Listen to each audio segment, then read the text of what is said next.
All right, we're going to finish off these two scenes here, not in terms of card formatting, but in terms of coloring. I'll get these mounted on something, but we'll see how they come out. Okay, so dye-based ink finishes on here. I have some Memento and Marvy inks right here. I'm going to try to give it a real kind of inviting blue tone to these two pieces. This one's on glossy cardstock. And this one is on a semi-gloss cardstock. It's much closer to matte, but it's a little bit more coated. All right, so let me just get right into it here. Oh, good. I have a re-inker with a very light blue here.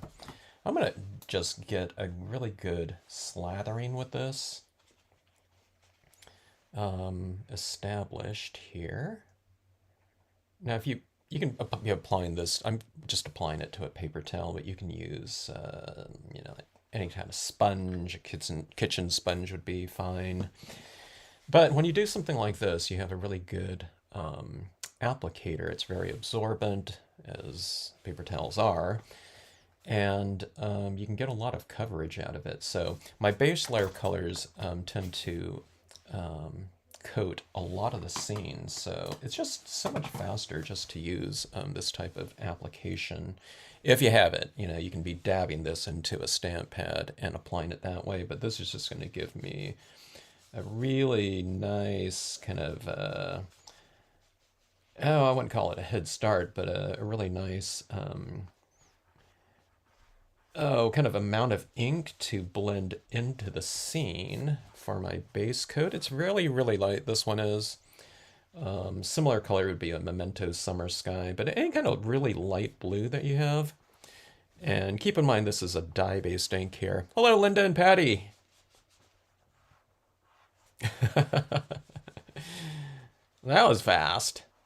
I thought, I'm just going to jump on and see if anyone's around. All right, so base layer coats. When we're laying these down, it's not just for coloring, but it's for, not a super saturation, but it's kind of a saturation of the surface and a little bit of the pulp of the paper, okay? So I'm laying this down, and I have a lot of this covered. I didn't go over my moon with it, but a lot of this ink sits on the surface, especially on the glossy coating right here. It does penetrate it. Glossy coating is not completely sealed off, but of course it's going to be more sealed off than non-coated paper or a matte especially. So adjust your applications accordingly. Now, all of these images have been stamped out using dye-based inks, but they've, it's been overnight where they've been drying. But just keep in mind, if you just stamp these out and you're going over it with such a big slathering of ink like this, it could start to smear some of your imagery. So heat set if you need to, or just kind of dab around like this if you're getting really elongated streaks or something like that of wet ink. So areas like in the higher concentrations of black ink in the solids like this, those would be the areas that would be prone to smearing more, of course. So just keep that in mind. All right, so I'm dabbing like this because that kind of builds up some ink a little bit more than just streaking across like that. But use whatever type of motion that would be, I don't know, whatever conducive for the area that you're covering, okay? I streak, I dab. I'm gonna put more streaks into this when it becomes an ink that's more visible. So, okay, so that probably barely looks like anything, but this is it compared to the just the straight white. So as light a color as you have. Now, another color that would be really good, I'm going to do this in blue tones, but here, I almost forgot about this, or I did. But let's go into this with, I'll come into this one with a warm base layer, but I'll cover it with all cool layers after that in the blues. And then you can take a look and see if you could see a difference or which one you like better. But oftentimes in processes like oil painting, I don't have a reinker for this one, by the way, but this one's a semi-gloss, so it's going to absorb into that a lot faster. But in oil painting, oftentimes, with whatever kind of temperature scheme that they're doing, cool, warm or cool, they'll come into it with a really warm base layer. Pale, pale base layer, but warm in tone. So, your sepia, whatever, umber, that type of color. But it'll be really light washes. Okay, so let me see on this one. Let's see. This is your antique linen. Okay. All right. I'm gonna be a little bit careful about this one because of the more absorbent nature of this type of paper right here. So I'm just giving it a little bit of a coating like that. It's absorbing really fast, and I'm not doing a very smooth application job because there's just going to be so many more colors that are applied to this. It's not really going to matter. This is going to be like color 1 of 5 or something like that I layer over this. And the semi-gloss too, I think I'm going to use some colored pencils in here as well. By the way, moonlit scenes too, you don't always have to do them in a traditional, I don't know, kind of blue, cool colored scheme or something like that, or cool with an accent of warm for your moon. You can do them in, I really like them in just all warm tones, your brown tones. I think it's really fun to do them that way. Okay, I'm adding some of this to my moon right in here to give it a little bit of a warm glow, especially with this one with the undercoat, base layer coat of the antique linen. I'll just add this all over the cabin too, so it can get in some of those windows right there and have a little bit of a warmer glow on the interior like that. I think what I'm going to do is I'm going to add some of this to my moon as well in this one. And then I can add some of this down here as well. I just won't do it everywhere on this one as a base layer coat, okay?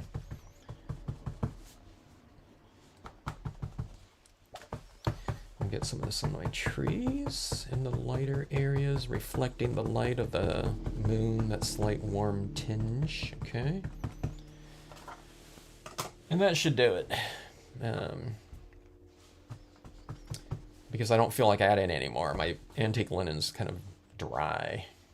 That pet. Okay, so let's build this one up now with, some more of this. This one's an Adirondack Lights Aqua, but again, like a Memento Summer Sky. If you have a re-inker of that one, that would be perfect for this application. Memento Summer Sky is like such a light tone blue. It's almost impractical for, most types of coloring because you can barely see it. I don't think people would stamp something out in that color either because that is a lot darker looking than what it looks like when it's stamped out too. Hello, Cecile, Sandy. Patty's tired of packing.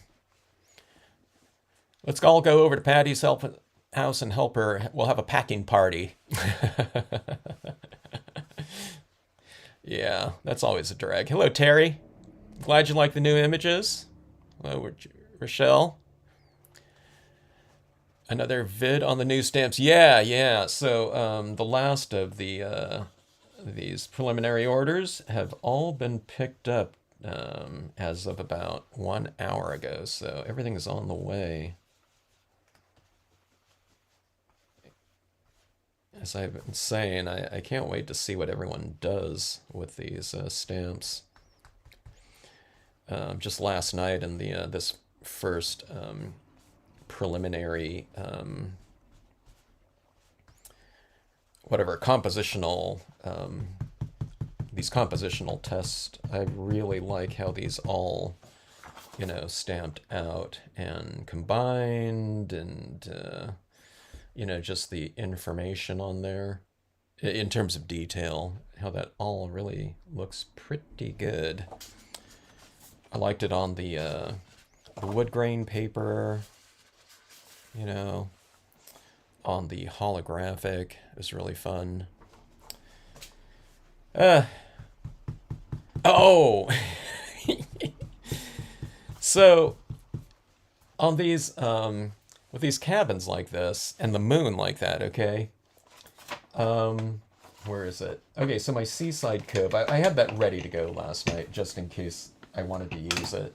And I do want to use it, but the seaside cove, this is the smaller one, but I'm going to put one of these cabins like over the seaside cove like this, okay? And I'm going to do one of those things that I was talking about where I stamp this moon onto like glow-in-the-dark paper or paper that I make glow-in-the-dark with the use of the glow-in-the-dark.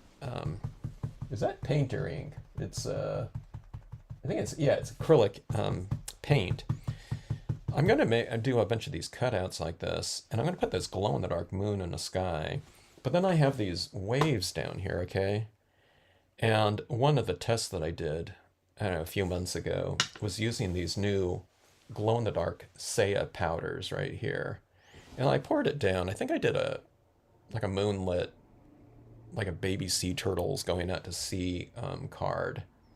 And this paint worked pretty good for that purpose. But I'm gonna have these like bioluminescent or like glowing little waves down here, right? So I totally forgot about this powder. Or whatever, temporarily, you know, I didn't forget it. It's always sitting on my desk there, but I haven't used it for a while after some initial tests. But I thought with that moon right there, and like, you know, these waves coming down, and then I could do. I don't think I have a glow-in-the-dark acrylic paint pen. I might somewhere. I don't know. But that in combination with these moons like that, I think it's really potentially a really fun scene to do with that moon in there, or just whatever moon. But I'm going to try that.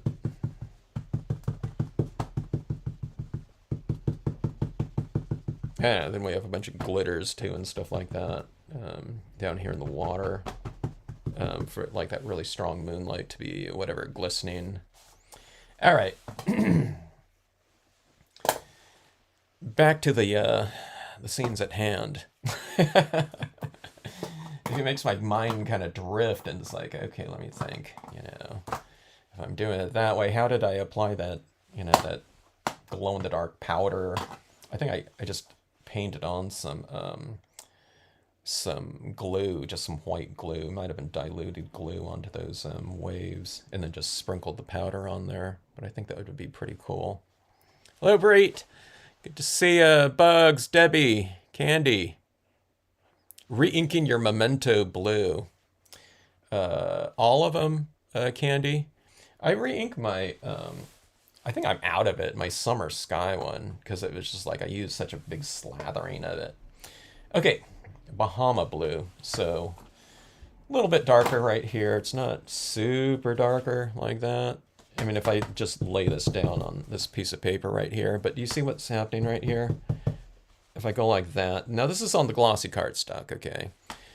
But see, this is the difference here. I laid down a lot of that previous color, so it's a little bit saturated on there, right? But see how easy this is to apply like this? So if you get that base layer coat down, it's not just coloring, okay? But you're kind of saturating this a little bit more. I mean, that would be easy to handle too. I mean, it's not so much darker, but see, I'm applying this right here, right over the top of it, and see how easy that is to blend in like that. I mean, I can go like this if I want to, and that's, you know, not great technique right there. We don't want to do this, and then it's like absolutely stuck. But see, this is the difference. This is a very absorbent piece of just copy paper that has no coating on there, you know, with a base layer coat. But on the glossy cardstock, so the glossy cardstock, as far as ease of whatever color blending, just get a good base layer coat down with your semi-gloss or glossy cardstocks, and it just makes your life so much easier. you can use at the absolute worst technique possible. Okay, so I'm taking this and going like this and digging it into that paper right there, but you can just, it just blends right out like that, kind of. It'll start drying up a little bit, but you know, for the most part, you can just really blend those out.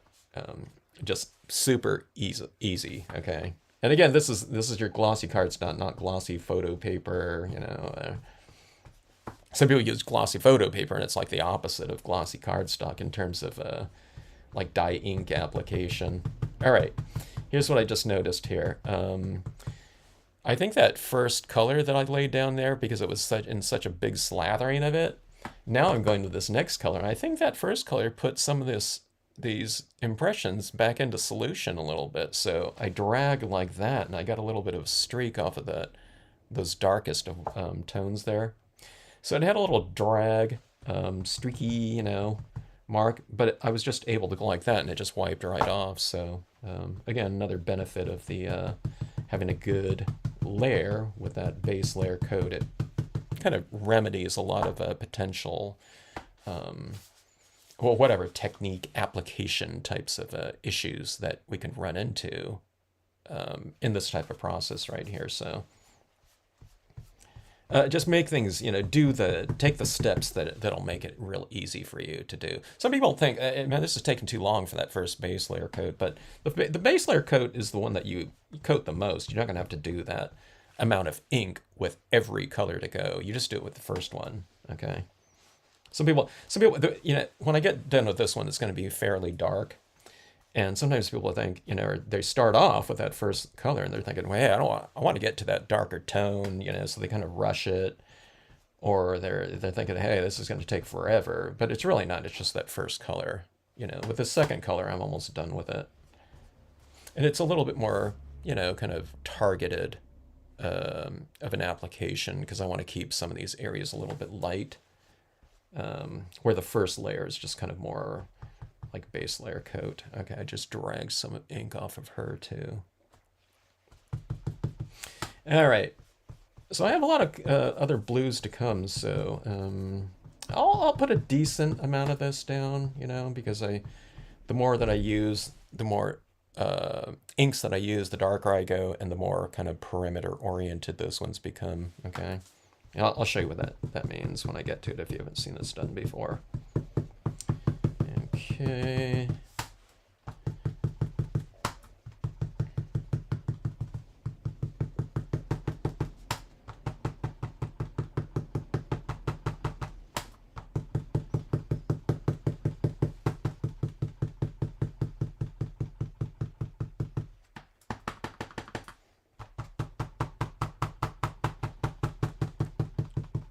What things do you still have to pack, Patty? Did you get all of your... Everyone always packs... There's a lot of things that are easy to pack, but there's a lot of things that aren't easy. You know, it's all those little knick-knacky things, you know, that kind of require... You don't... They don't go into boxes cleanly. Like if we're packing like books or something like that, it's so easy. But then it's when you get down to those final things, you know... stuff that might be fragile, or, you know, I'm looking at my desk here, like swing arm lamps, or, you know what I mean? It's like you can't just like pile them into something. Those are always the ones that are kind of a big hassle for me in the moving process. Or there's also all those things that's like, should I take this, or, you know, should I get rid of it?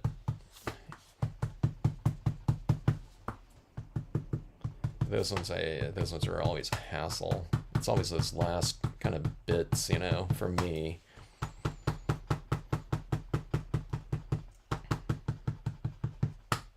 Sometimes if you move kind of within a given span of time too, it's like some of the things that you packed up from your previous move never got unpacked.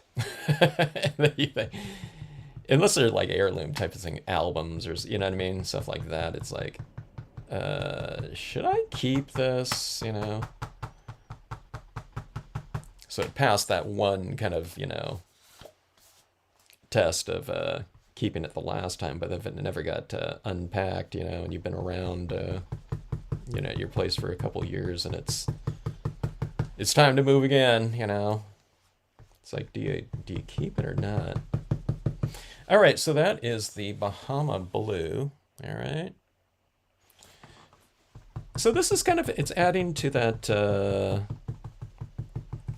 layering process. You can kind of see my lighting scheme on here a little bit more definitively now. I have this area that's going to be a little bit more illuminated here, but here it goes. Light, a little bit darker, you know, right in here. We go light, dark, light, dark, and light again. See, it's just kind of oscillating. I keep getting these streaks. It's basically streaks like going like right through here and in between. It's light, okay? So I just kind of try to, this I don't like this one, that there's a little bit of space in here. So what I'm going to do is I'm just going to divide up this one area of light like this, okay?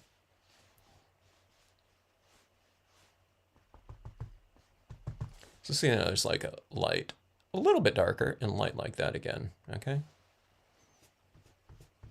So you, whatever, you bisect areas if it, you know, if it might look better by doing so, okay?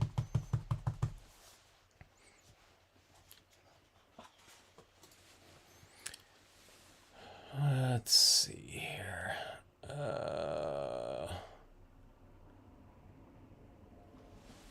The two cabin, yeah. So you have a composition in mind, Linda, where you said you have all four in your mind on one scene, right? Is that a full page or like a double page, 11 by 17?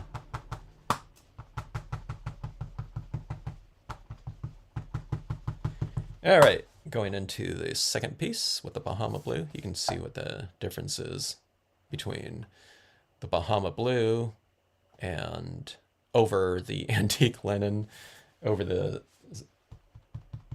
what was it, the aqua there. Okay, I'm tapping this one more because I'm trying to build up a little bit more ink on this one. Now sometimes, you know, that base layer coat, it almost coats a little bit too much, but hey, you know, better too much than not enough, you know, because when it's not enough, everything goes on a little bit, you have to be a little bit more, you have to apply more touch to it. Not a lot, but you know, it's still easy enough to do. But what you do is you just kind of apply a little bit of a lighter touch, you know, in your application process, you know. But again, having kind of that slathered layer, and this is on the semi-gloss too. It's like I said, it's like satin or dull, has a dull finish to it. Now it looks a little shiny because that's all the ink that's on there, but you know, the paper's like this, you know, there's not really a lot of shine to it, or sheen, whatever, okay? But again, if you have all this really laid down on here, see, even on this paper, it's absorbed a lot of the moisture of the paper, so it's, you know, it's not super saturated, but it's getting there on the surface, okay? There's still room in the pulp probably to absorb some moisture, but again, if I go like this, okay, I'm really digging this into that little area right there, it'll just blend right out, and you won't have any problem. Now, don't do that, you know, don't dig in like this, you know, but just to come to show you, you know, how easy whatever the blending process can be with that base layer coat on there. That's why I do it. It makes it easier for me to do. And that's the thing, you know, a lot of people say, oh my God, you made it look so easy. Well, I didn't make it look easy. I just did a process that makes it easier to do. So just plenty of initial inks on there. And the writings too. I'm not, you know, some people, you know, they'll use like a, hey, I gave that a try. And, you know, that blending process is not easy, Kevin. Well, what did you use? Well, you know, I used what you used. I used StazOn. I had a StazOn Bahama Blue, or I don't know, something like that, you know.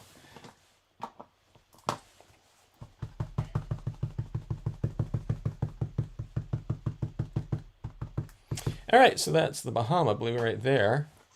So far, pretty good with the, you know, the mementos. The mementos kind of dry dull, though. Okay, that's why I spray seal them. The Marbies, you know, they don't dry as dull.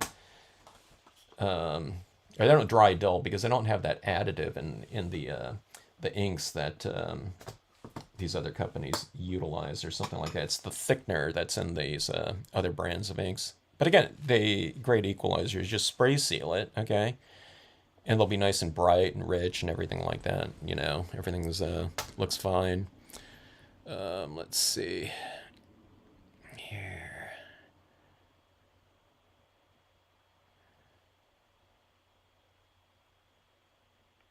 You got 30 years in your house, huh, Debbie?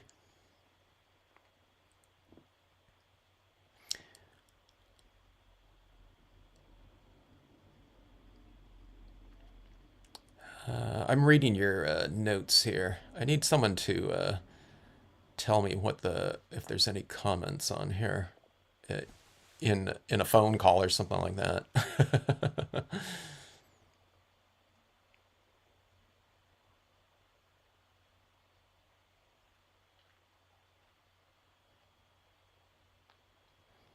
Oh, you got a studio craft house in your backyard. That sounds cool. A crafting hoarder. That's it. That's everyone though. That's crafting. Okay, so I'm using like my brilliance inks a lot over this last I don't know. Maybe it's been 3 years at this point in time, but that brilliance pad of mine and stays on. Okay, I think I had the stays on black, but I had those pads for like 20 years practically. Maybe not that long, but I think so. Before I used them, or I used them because they were dry, so I just re-inked them. But yeah, yeah. Now I don't have as much stuff as a lot of people though. A lot of people have like every color of I don't know 5 lines of inks or something like that.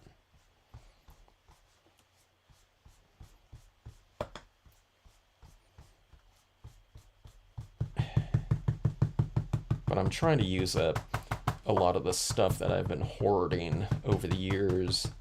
One of the things was metallic papers, iridescent papers especially. You know, the Star Dreams, the Pearl X? No, Pearl X was an ink, right?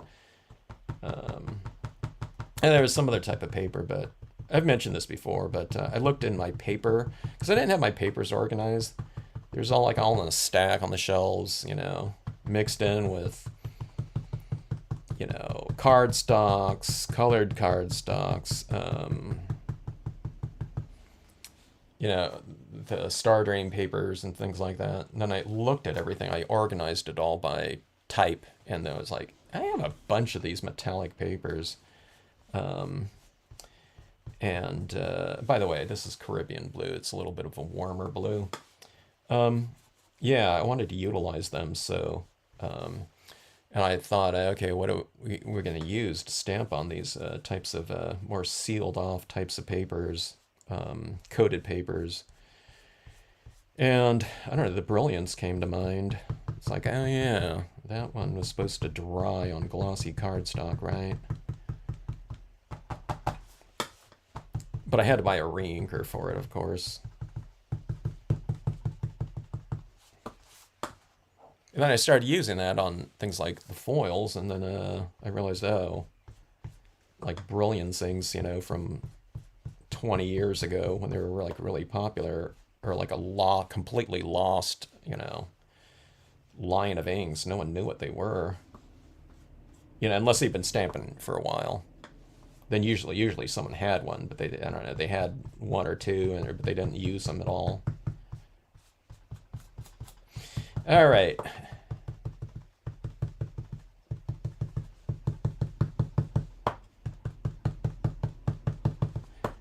Let's see. This one's kind of starting to really. This is the ink that I feel that is really kind of establishing. I don't know, more of the lighting and mood of the scene. Uh, I mean, you could stop at like this tone right here, and I think it would be a pretty decent statement in lighting. I mean, it's still really preliminary, But this is the one right here that I think could be, you know, like a complete card looking. You know, I'm gonna go like 3 more colors on this at least, but I think it looks okay like this. It's getting dark enough. I think it's at least a mid-tone, color like that. But this is also, I think this is the one where, at least with the colors that I've used so far, it's like where the richness and depth of the blues are starting to kind of reveal themselves, at least with a little bit of whatever contrast that's in there. A little bit preliminary for me, but I think it'd be okay if someone wanted to just go to that one. I don't know if this one's even going to show up at all, but we'll test it out and see what it is. What it looks like over the top of this right here.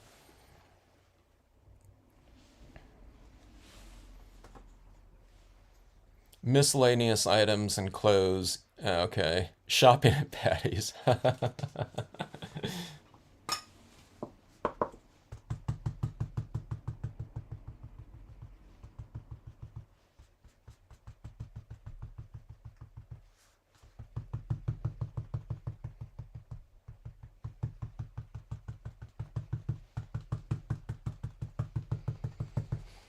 All right, that did come out quite a bit darker. You can see the difference between this one and this one. Now remember, this one's on the glossy cardstock, so this is absorbing ink a little bit faster, than the other one.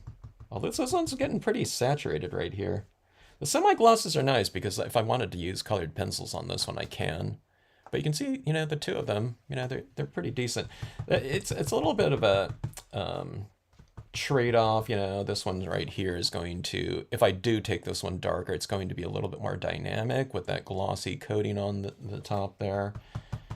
So this one, on the other hand, I can get kind of like a softer look, that matte style of look. But it's coated enough where you can get kind of the vibrancy of ink, the really crisp image impressions on here, and be able to use, if you wanted to, the softer media, like colored pencil, dry media, colored pencils. Oh, I don't know. I don't know if a Conte crayon would work on there. Maybe, pastel pencils, stuff like that. Glossy coat. No, you can't do that. Oh, this is interesting. I'm putting my finger right here, and actually that finger, yeah, it's removing the ink on there, so it's really pretty saturated on there. Even with that more slightly matte feel, okay? So I test this out. I always see what color it's going to look like in a little corner like that. We got a lot of open area up here. I might add in some, like a cloud up here, something like that. A lot of open area on this really large scene. I just wanted to use, well, I did use the reeds down there, but for the most part, just primarily stuff off the new sets. I guess the Tiny Rock Small is in there too.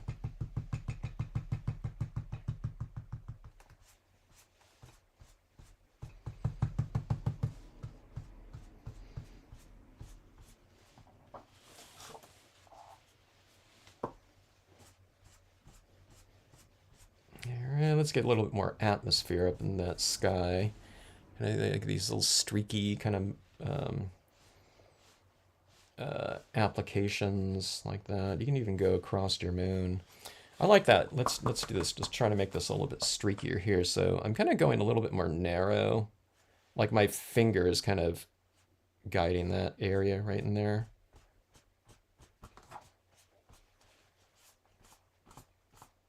Sometimes I kind of tilt this, going from this type of application to this, it's more narrow, so you just tilt this like this and use it on its edge, or like a little bit of it, anywhere in between like that too. See that right there? It's a little bit more, there's a little bit more character to it like that. It's like a, think of it as like paper towel, streaking calligraphy. Yeah, there we go. That's looking better, huh? Does that water surface look a lot better with that those streaks in there? Like that. Let's put one right across there. It's a little bit too stark in there, so I just put one like right across in there. Now, so this is just the start here. I'm gonna, go in with the, the much darker tones too. Let's do this one. Let's put this right along that shoreline right there, like that. If this is like a, kind of a weird field, and just do it with your, like Copic markers on this or something like that. Pick out a blue that's just a little bit darker than the what you're applying it over the top of. And, put a few little streaks in there. That those pens with those brush tips would be really good for that, or whatever brush type of tip pen you have. It could be a La Plume dye-based pen too, or whatever, water-based. Doesn't have to be alcohol-based. All right, let's do the same thing here. I did a little bit down here, but let's put a little streak across this moon like this. It might be a little bit too dark. My moons are going to get a little bit of treatment with the white pigment ink when this is done to give a little bit of a glow. We'll see how that works. All right, so, oops. We're getting pretty dark here. Like that, okay. But a lot more character on this one. It needed all that little horizontal texture in here. All right, let's go to blue here. This is just Marvy, just blue. Let's see.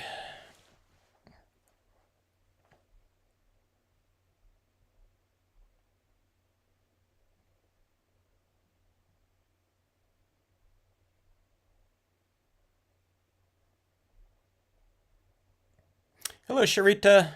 Hello, Bill. Moved 5 times since 77.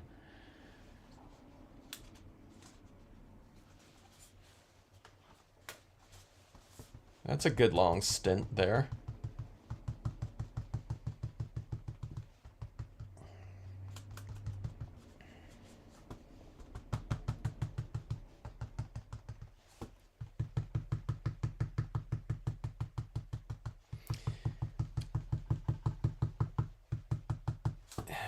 Okay. I'm paying a little bit more attention with this dark blue here. when you're doing the darker tones, okay, don't apply them at the same rate that you did with the lighter ones. Especially when you get up to like this type of color, like a 75% and darker, okay? All right, so what you do is you apply it. Then see that really stands out right there, and then just kind of lightly, come in here like that. You might be in a situation where your inks are really drying on you quickly. Warmer summer days, drier, something like that. So if you ever start applying some of these darker tones like this, and it feels kind of clunky, it's not blending really nicely for you or to the degree you want it to blend, then just go back in and add your lightest of tone right over the top of it again, and that will re-moisten the surface, and then just go back to your darker one again, just go right into that, okay? That's something that I have to do quite often. Just, I don't know, depending on, usually it's time of year or something like that. The drier it is, like I said. Out here in Southern Cal, if the Santa Ana winds are blowing or something like that, and whatever it is, October I think it is, I do notice that there's a little bit of a difference in my application rate or drying time of the cards. Okay, so that's blue. So this is a much darker blue too. It's more of a navy blue like that. You don't really see it too much on here. I mean, you can really try to build it up a lot more like that. See, I'm tapping and it's applying a little bit more. If I streak into it, I'm kind of removing some of that surface application there, so kind of on the four corners like this. But again, on this one I can use some colored pencils, which will be easy to do, so I'll just retain some areas for that type of application.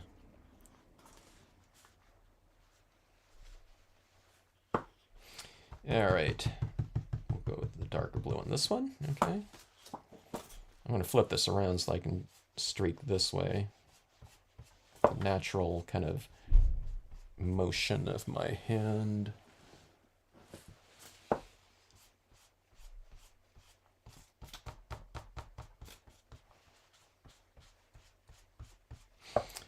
Okay.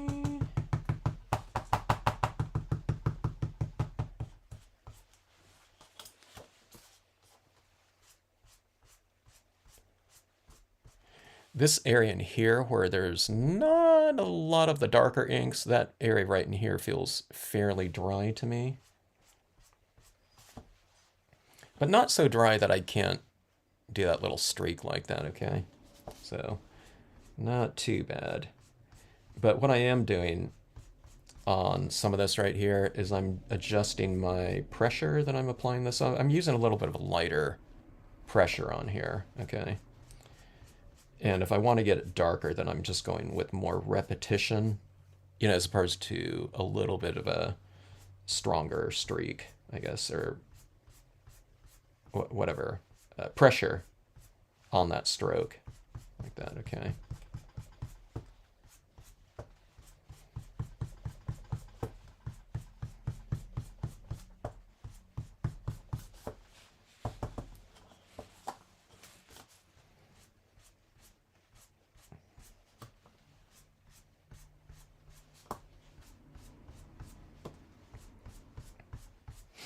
So Patty, are you gonna vlog your move?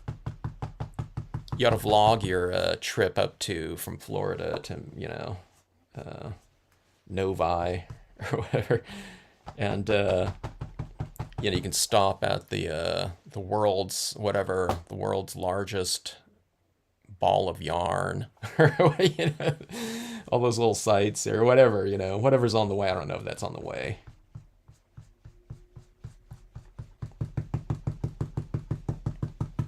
Stop off the Field of Dreams, you know, take an interesting route. I know you're just going to want to get there though, because you know your stuff's on the move and you got to get up there. All right. Okay, so that's that blue. So we can really see our kind of lighting scheme clearly defined at this point in time. This is also at the time, I mean, it could have been before that too, but if you want to kind of emphasize something or de-emphasize something, you can put it in more darkness, you know. If you want it kind of a little bit more illuminated, then you can put darkness around something so that something else, you know, seems a little bit more illuminated. Like these fish here, if I treat this as its own little scene down here, then I'll try to really emphasize these two illuminated areas right here by creating. So it's a little bit darker in the four corners like this, but then I can make these areas right here a little bit darker too. I'll go darker, darker, darker, darker down here too.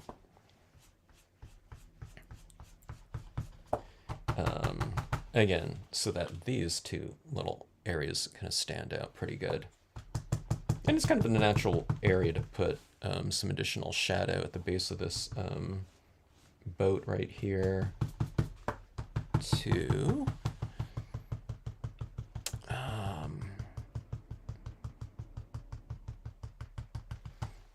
Oh, your sister's never... My son was telling me that he was thinking of, you know, kind of a truck might be nice for, you know, a car. And I said, you know, yeah, it'd be cool. I said, but one of the things about it, if you have a truck and you're like in college,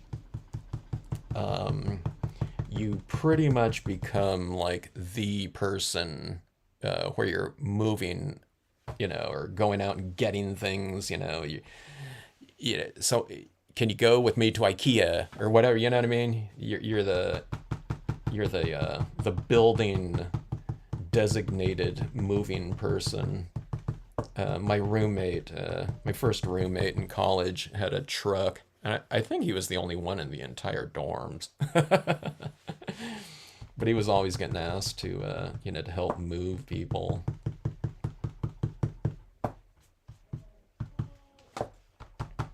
Good way to meet people, I guess. All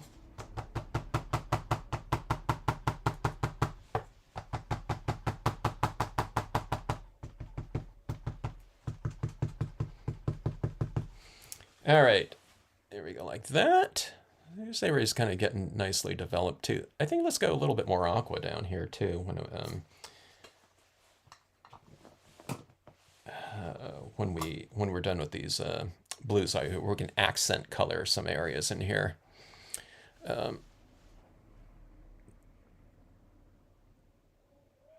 Let's see. I moved 4 cats in laundry baskets. That's cute. Hello, Deanna. Dark Side of the Moon. Is that the greatest selling album of all time, right? All right, this is Prussian Blue. One of my favorite colors of ink out there. It's not the one that I use the most, because the one that I would use the most is a base layer color because it's giving so much coverage, okay? But just in terms of just a straight color, I really like this. I really like blues that are super, super dark. This one's really good. It's it's pretty bright, which is not the same thing as light. Bright is, a description of intensity, not lightness, okay? But pretty bright blue, but it also has a different chemistry to it. It really penetrates and it really tones things out. I don't know, it's common with some dark blues out there, like Blueprint Sketch from the Distress one. I find that this thing is really staining of a blue, so there must be something to whatever chemistry is used to achieve like really dark blue tones for some reason. So when applying some of the darkest, you would think that this one's really dark, but it's not. But yeah, that Blueprint Sketch, and I think if you have some old pads, the Adirondack pads, there was denim. Denim's not quite as dark. There was another one. I don't know if it was Eggplant. I think I'm getting some colors wrong, but well, the Blueprint Sketch for sure is the right one. But I think there was a denim Adirondack that was pretty dark. But yeah, they're really fun to utilize, but just be a little bit careful when applying them because they are dark. As far as the chemistry goes, what I'm talking about is I think that the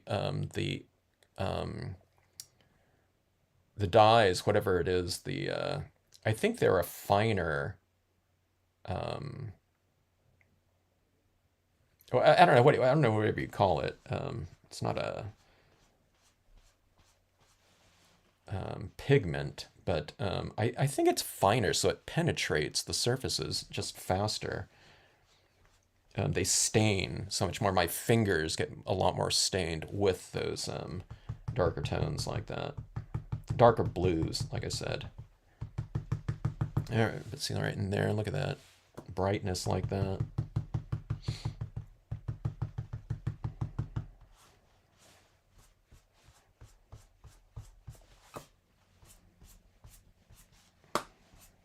Nice and atmospheric here.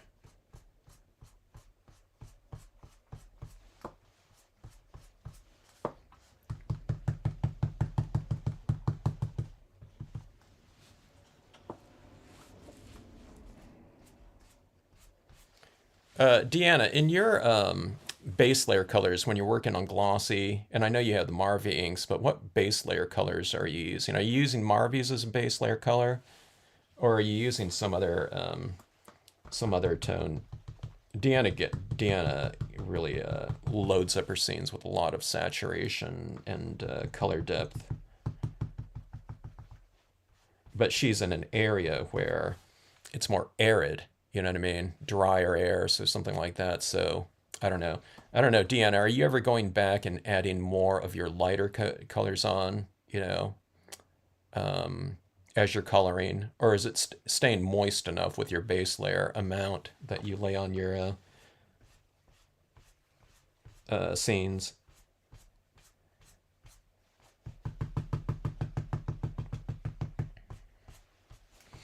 All right, that is the Prussian blue right there. Okay. Go on to this one. This one might be drying a lot by now. I don't know. I took a little bit of time to work on that one. It's still okay. But I might not streak so much. We'll see.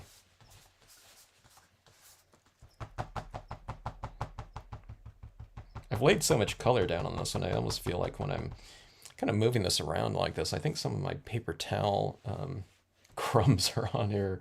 Some of that paper towel material or whatever. Fibers.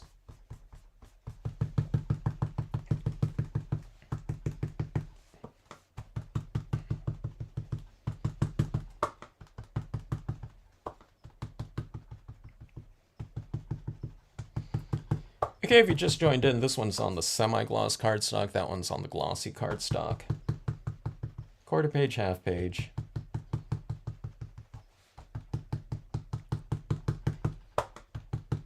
Yeah, it has a pretty decent layer on this one still, or moistness, because I can tell when I'm tapping in here, it's not applying really fast.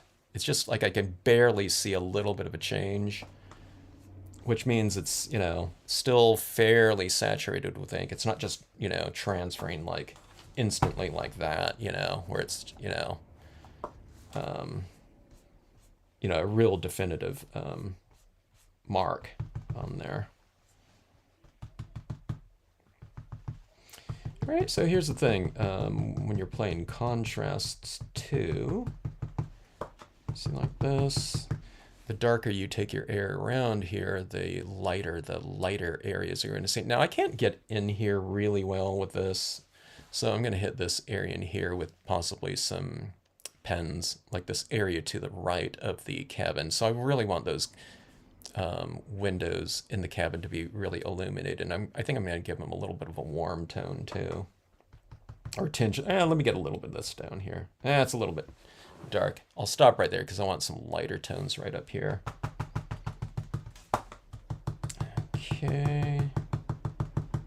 Let's anchor this one down a little bit more. Okay. With a darker tone. And that is our Prussian blue. This one I can use a little bit more tone. You see how it got a little bit darker there?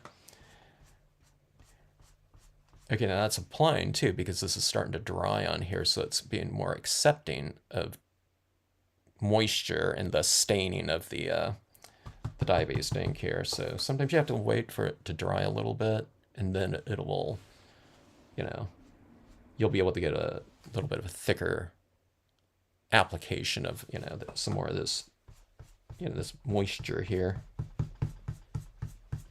Okay, that looks good. Or better. About like so. All right. What color can we go to after that? We're back on the black. All right. So if you've stamped out your objects in black, then typically it might not be like just a straight black that you're applying. You might be applying like a 5% gray, 20% gray, whatever. Up to, you can go up to, I don't know if I can get 100% of this color black here, which is like a 97% black maybe. But because everything's wet, so but this is kind of, oh yeah, I just re-inked this pen. I need to be careful. I re-inked it for the video last night, the stamp sketches. I wanted to have adequate black on there, but see that right there? It's getting pretty dark. But even if you're not using a full saturation of that black, same black, it's the unifying color. So everything's stamped in black. So if you're kind of unifying it with the same black, but in just kind of a more diluted version, it just brings everything together. So sometimes when I'm doing all these layers in various color schemes, sometimes it doesn't look, you know, really too cohesive until I go all the way to black sometimes. But the black, but all those undercoats are the thing that are going to give it the overall richness, though. See this black going in here right now?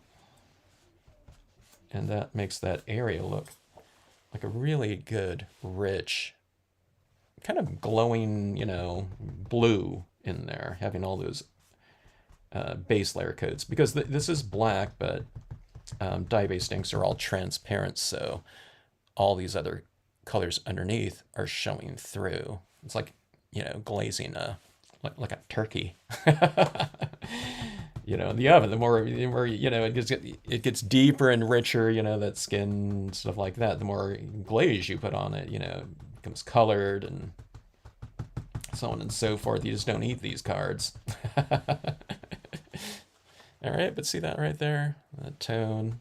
And this whole area right in here looks like a little bit of a more glowing background, whatever,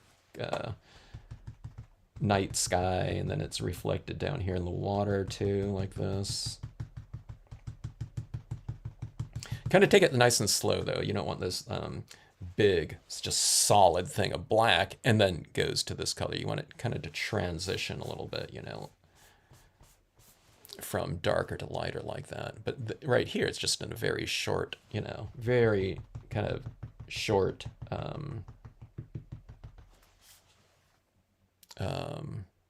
distance right here from the edge. And again, see that how it kind of peters out right there. It goes a little bit darker like that. But again, it's like within this half-inch area. Let me try to transition that a little bit more for emphasis.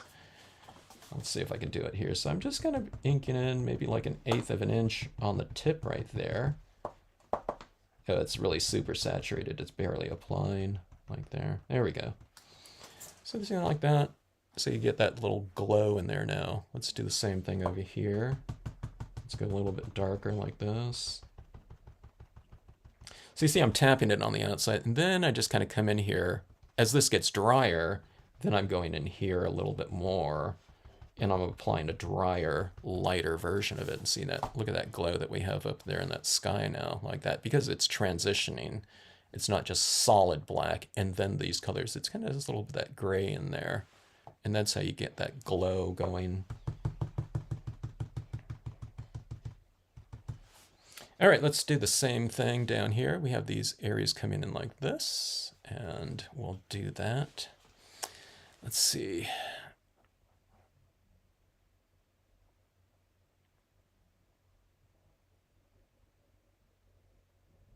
Scrolling down, let me see if anyone said anything. Or asked anything. You can't wait to get there and unpack, huh, Patty? That's cool. Yeah. Is it your, Hello, Truth Hear It. Thanks for tuning in. If you haven't seen these scenes done before, what I'm doing is I stamped out a bunch of scenes last night. I call them stamp sketches, just with some of the new sets here. And then, you know, I just did kind of a compositional video last night, and what I'm doing right now is just with these two pieces. I'm doing them at the same time because I figured I'd be using the same color schemes on here, but this one's on glossy cardstock right here. And this one's on a semi-gloss cardstock. But welcome to the channel. Thanks for checking it out. If you're ever kind of curious about, you know, some of the different techniques, there's playlists on the channel, so you don't have to, you know, there's the intro only videos if you want to just see some scenes done start to finish without me blabbing. Those are a good, you know, introduction to the channel too. And you can just see a card taken from, start to finish in different types of techniques right here. I'm doing the dye-based ink layering technique right here, but, there's all kinds of other types of papers and things like that that are, we can stamp on. Here's a wood grain paper and holographic papers like that. And is that the same image right there? No, that one's a little bit different, but... All right, so here's the black on here. Let's add a little bit of a shadow at the base right down here. It's not an exact shadow, but, I can add that in a little bit later. But see this right here? So I'm kind of doing this thing right here. You kind of stay in one area like that, and with a really light tone like that, or touch, see I'm adding those nice little, whatever, striations in the water like that, and kind of gives them a little bit of a streakier look.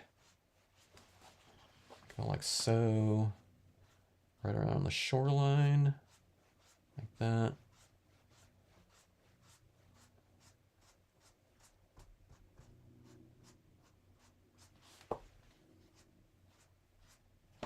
Right at the base of this boat, I wanted to add in some, like a shadow to that one, so I'm adding that in now. It was dark, I was darkening that area to begin with, but here's where you can kind of refine that shadow area like this. So again, the biggest thing, of all this, I always emphasize this, is you just kind of take your time at your application process with whatever media you're working on or whatever color you happen to be working in. And it just makes the process less precarious the slower you do it. But the slower you do it, though, like this, and just take your time, you get really what you want right off the bat. And you don't have to do, like, adjustments as much. Now, I do make adjustments, because I take a chance and I try something out. And if, I like it, then I keep it. Sometimes if I don't like it, then I want to de-emphasize some things that I do. So, you can go back and add other colors back into it or layer other colors. Right in here, okay. I like this tone. It's getting a little bit more ominous looking with that black, so I think I want to add in some warmer green into here, to make it more of an aqua, type of look. But I think my shading and lighting is kind of where I want it to be on this one right here. Texturing, Okay, let's go with the black on this one. Let's go with a little bit of a different touch like this right here. This one has a little bit of a softer sky like that. Like that.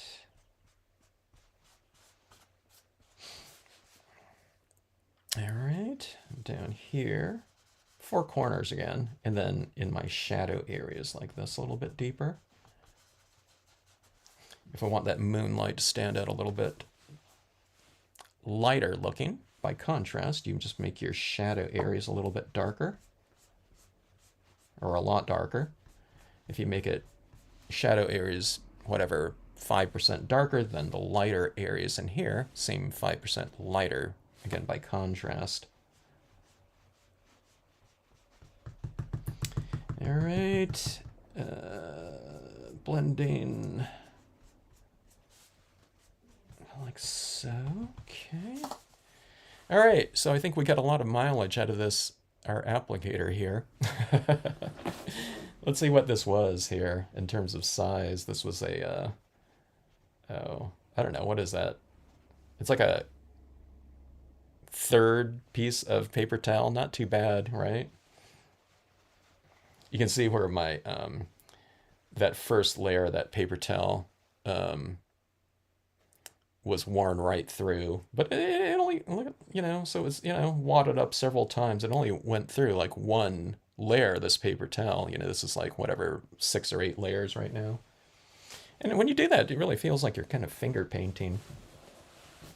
Use your sponges, your ink applicators, whatever you have, I know people, like I said before on previous videos, they don't want to say, hey, Kevin, we don't want to, we don't want to be using it in paper towel. I just bought these, ink applicators for, this $20 set, I'm not using a paper towel to, And I get it, you know.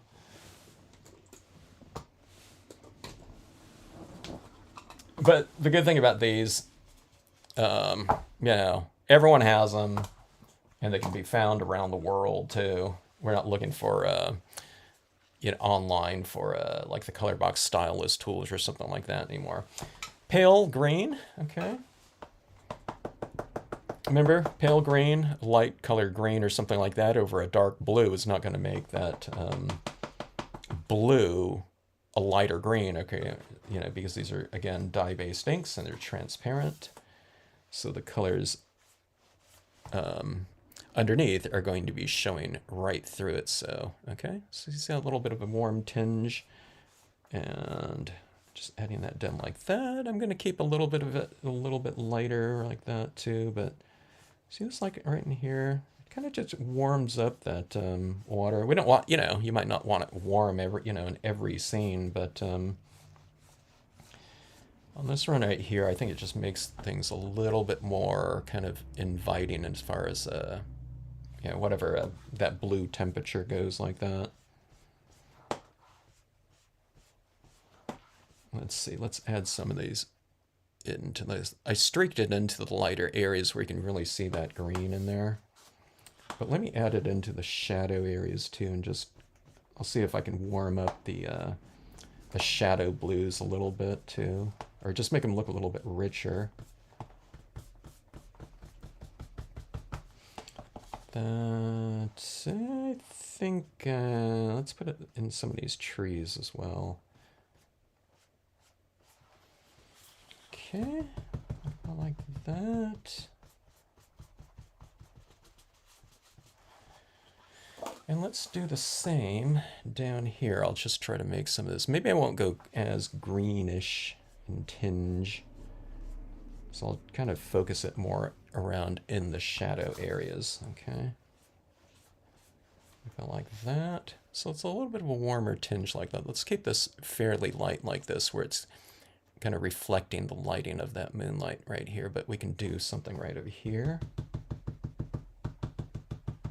Like this. All right.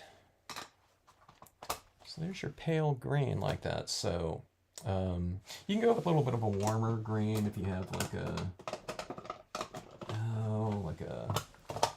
peeled paint or something like that. That would be okay. That was a little bit more of a yellowish green though. So always kind of test in your darker areas at first, just to get a little bit of a idea of what that color is going to look like over the top of what you've already applied. Again, because these colors are going to be showing right through. Or your base layer colors are going to be showing right through it. Okay, let's see. All right.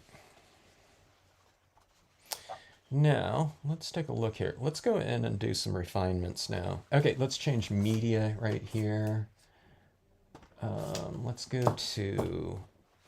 See, these are kind of some blue tones like I've used in pad form in dye-based ink, but I'm just switching off to my alcohol pens right here.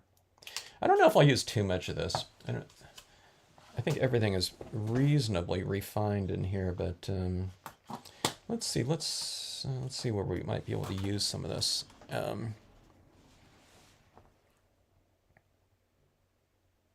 Froggy Fresh, we're going over your house. Fried chicken.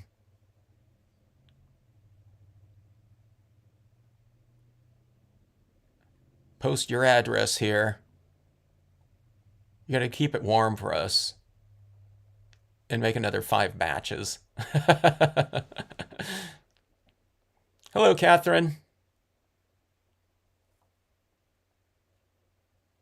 Okay, it depends. Okay, here, Deanna. If blues or greens, I have quite a few of the Marvies. Okay, oh, it's usually Memento for your base layer color. Yeah, the Mementos are nice and thick and slippery.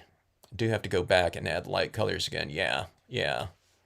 When I was demonstrating in I always go back to this when I'm demonstrating in okay, so these are dye-based inks. I mean alcohol inks over the top of dyes. So this alcohol ink should not smear any of the dye-based inks, because this is alcohol going over the water-based, okay? Unless you just stamped out your imagery or something like that, and then you start coloring it, and sometimes it, there's a little bit of residual kind of moisture on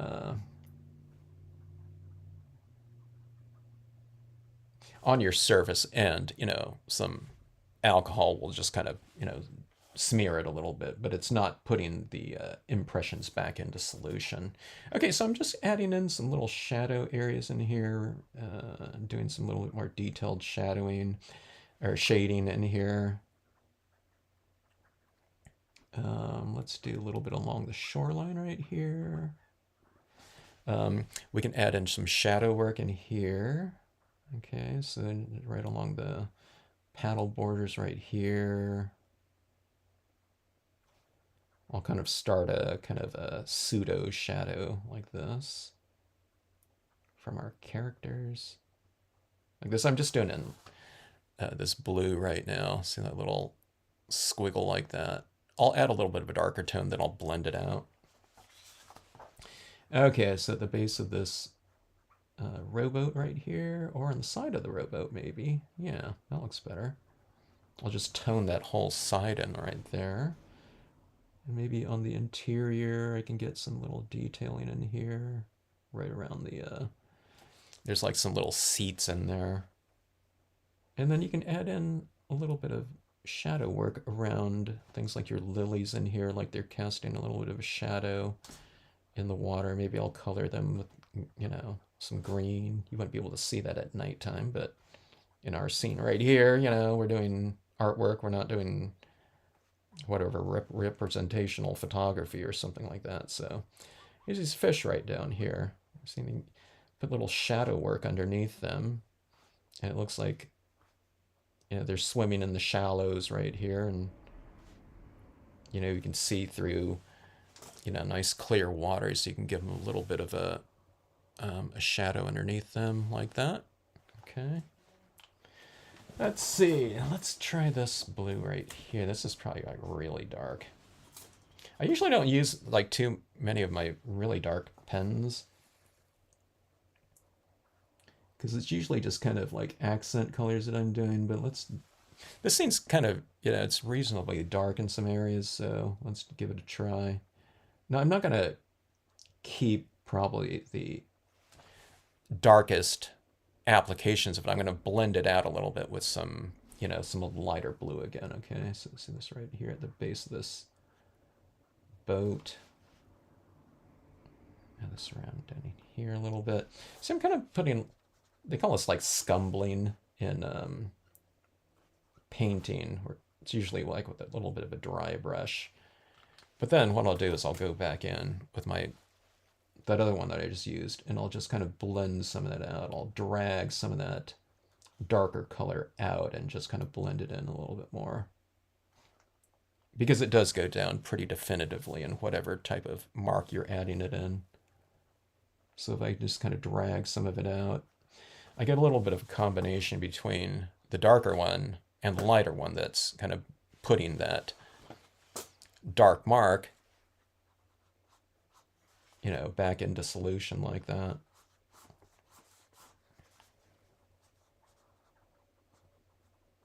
You can use your blender pen too. That's a little bit too dark right there.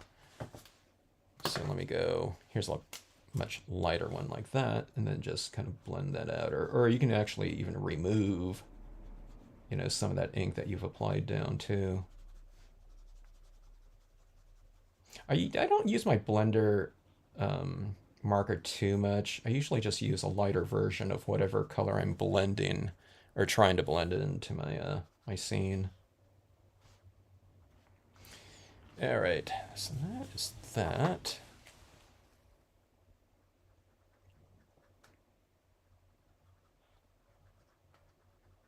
It blends a little bit easier, kind of the sooner you hit it too. It's starting to get locked down a little bit more. I can blend it out, but I just have to, utilize a little bit more of the alcohol ink to kind of to start dissolving whatever ink is on the surface like that. Okay, now speaking of this, on the glossy cardstock, I do see a different kind of textural quality to the alcohol ink that's been applied on here. It's a little bit shinier. You can see that kind of alcohol film on there than the dye-based ink. So if you spray seal this afterwards, okay, it'll unify all those different or those two different textures from the dye-based inks and alcohols. I don't know if you can see, like, that alcohol's a little bit different right there. It's not like super different, but sometimes when this dries too, the alcohol is a lot shinier. See, this dye-based ink is still a little bit moist up here, okay? But when it dries, I could see a little bit more of a difference there. All right, here's a little bit of a warm tinge right here. Let me add some of this. I don't want this like rowboat, like brown or something like that, but I just want to give it a little bit of a different tinge of color on my cabin right here. Just a little bit of a warm tone just to establish slight contrast in here. Here's a little bit more of a tan color, kind of similar to that desert sand or the antique linen that I used on here. But I can hit this in a much more definitive area. And a lot of these alcohol inks are really, really super light. So do you see that little warmth to it? Let's add a little bit of that on the cabin, because the cabin's a really strong focal point of the scene. I can add a little bit of warmth into these trees. This, we can do it in the water down here, where it's reflecting the lighting of that moon.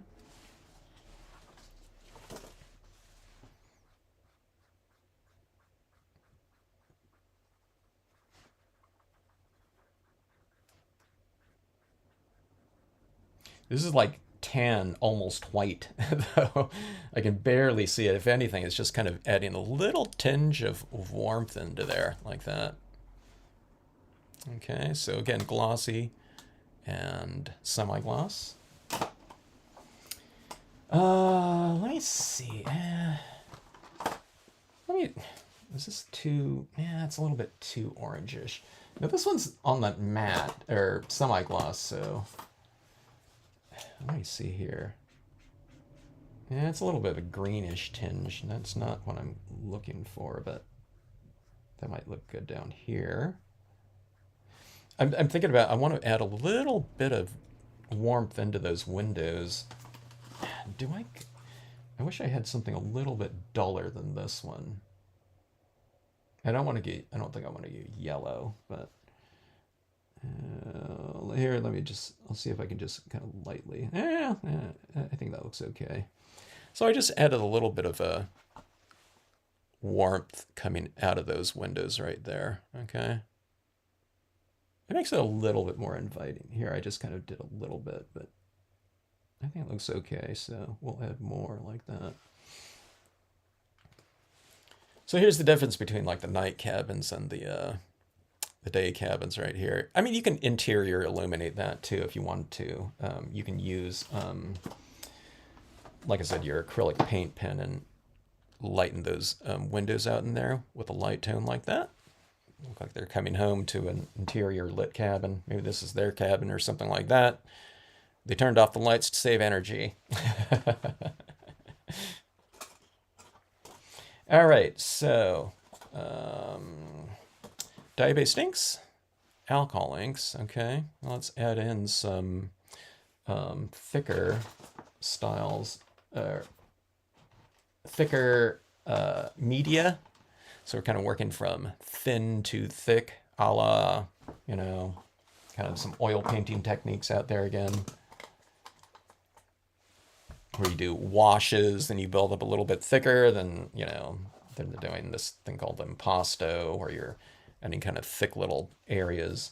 We can do kind of, similar types of things with the stamping media. We have the acrylic paint pens right here. And these are, some of the colors that I've used on these scenes right here. So I think they should make a nice addition here. On this one right here, I was thinking about possibly adding in a cloud in here, but I think I'm just going to leave this as is. I think I have enough kind of textural variation in here. The cloud that I would have added in here is probably the cloud cumulus. a real billowy one right here, but I think this looks fine. Maybe it's better having a little bit more, you know, mellow of a,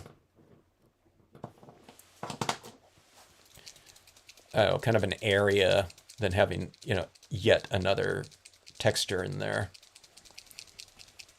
Okay, so let's see. I'm going to add in some subtle highlights here to begin with. All right, so I hope it's not, if it's so subtle you can't see it on your screen, I'll switch off. Let's see this, these trees. This is a light blue paint pen. And I'll add some little dots on the sides of the trees that are facing the moonlight.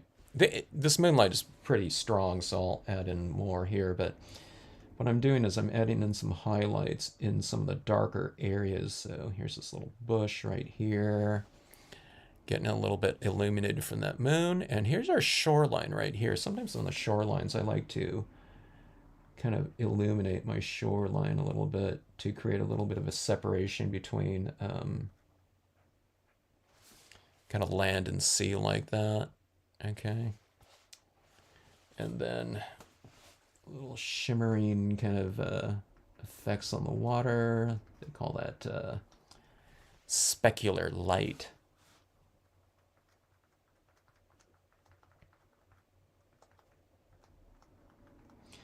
I I submitted I don't know what magazine it was years ago, but they wanted me to, I don't know, I probably submitted some scene or something like that, and they wanted you know, to have some description of it or something like that. And so I was writing, I don't know, I was probably talking about the concept of it. And I was just mentioning these little highlights in the water or something like that, or on something. And I said specular light. And when the article came out, they changed it. They edited it, you know. This is before, you know, whatever word processing correction or something. But they changed, they thought I meant spectacular light. So I said, you know, so I'm adding in these little dots and the, you know, that represent spectacular light. I thought, wow, man, you know, that's not what that is. So specular light is light that's brighter than white. So it's like reflections of, you know, that you see kind of flashing in on the water surface or something like that. You know, they talk about that like in photography, maybe not these days, but in days of film. You know, that specular light can affect your exposure a lot. So, and with that light, you know, going right into your lens and whatever your light meter. But anyways, so little dots like that. You can see it right there. Spectacular light. The thing about it, it's subtle, you know? So, I don't know. I thought it kind of made it, I don't know. I thought it sounded silly.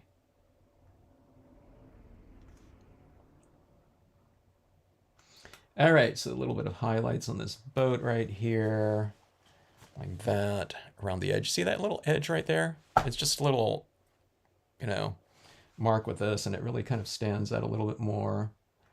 You can do it on this paddle border here if you want to. We can add some of it down in the koi. Here, let's move to. I'm gonna. Here's a warm, toned pen right here,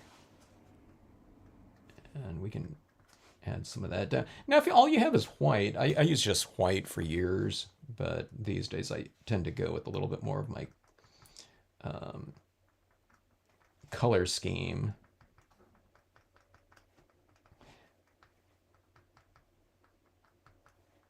Or lighting scheme, color of your lights, you know, scheme.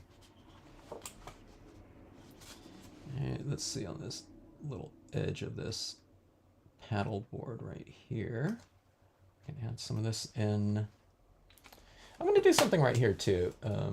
On some of these lilies. Like I said, this is Moonlight. You want to have all these different colors. But I'm going to color in some of my lilies a little bit more of a greenish tinge here. Okay. It'll be a little bit more blue-green because I'm adding this over the blues that have already been added. Applied, okay. See that right there? That's a little bit too much in some of those, so I'll just go over them and I'll blend that in with a little bit of blue right on top there, like this. So those lilies stand out a little bit more.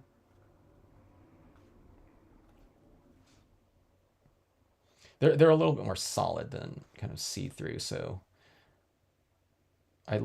some of them are solid black, and some of them are open, and some of them are a little bit combinations so that you can color your lilies whatever value you want based on, whatever lighting scheme you're doing. That's the concept, at least. All right. Let's see. Where did my white paint pen go? Here we go. Okay. So this one's going to give us the strongest contrast in here. Let's see. Yeah. Okay, so Deanna's in an arid area, so she's probably having to go back in and re-moisten the page so that you can apply your medium to darker colors, usually by the time we get to those ones.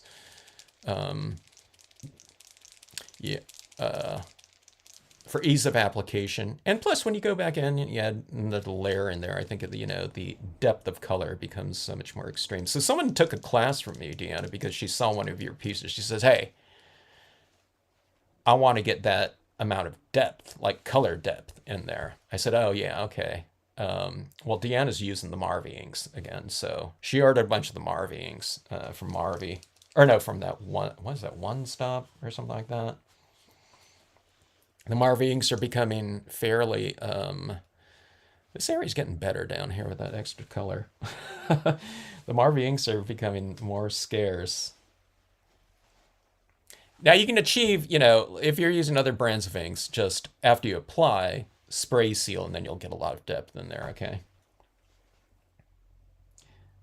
But the Marvy inks do help. Okay, so on the little back of these little koi, I'm putting a little bit of a highlight on them just because they are kind of little, they blend in with that bottom area, but they're still little fun little, are they focal points? Not really focal points, but so I'm going to add brought those out a little bit more. And let's add in a little bit more of a kind of a sparkly, shimmery texturing in here with the white. I'll use less of this. Okay. Like so. Some of these trees, maybe you can see it a little bit more if it's in white. Here, I'll add it into this more kind of reverse tree in here where it's light against the background. You can make it a deciduous one if you want to. Okay, but look at that tree. It's now reflecting more of that moonlight on it. So I'm doing these little highlights on the side of the tree that's facing the moon right there, okay? And let's see if I can get a little bit of highlighting on the side of this one right here. A white dot against this lighter area is not going to stand as much, but if there's a little bit of contrast, maybe we'll get a little bit of it on there. Okay, and we see this little bush right here. A couple little highlights on there, like so.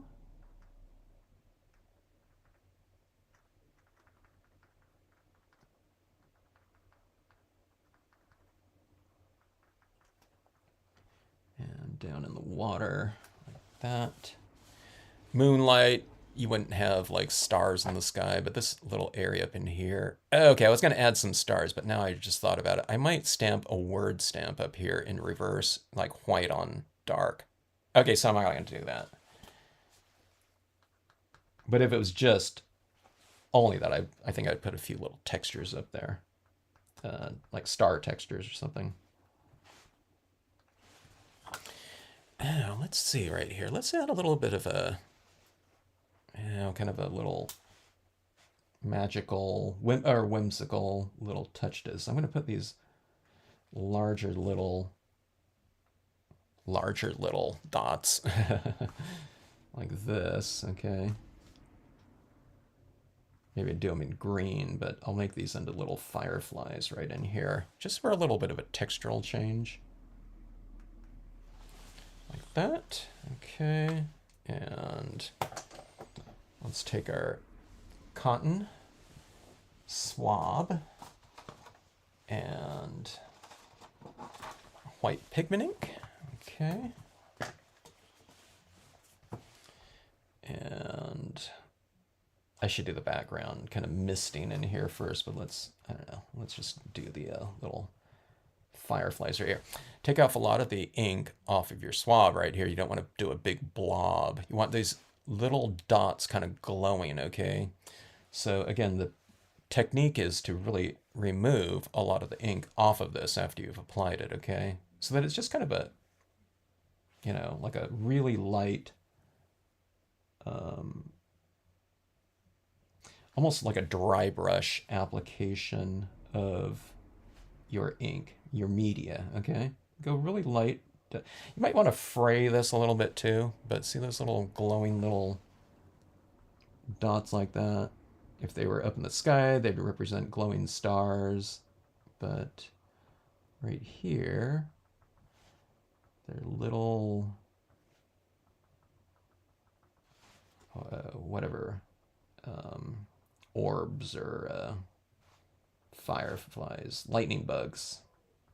If you want them to have a little bit of a green to them, you could do that. I put a little bit of a greenish tinge to them with the paint pen. When I add the green down there initially and then I put the white over the top of it, it's like I can't see the green anymore and I have to go over it again anyway. So let's do that since this is kind of within the little theme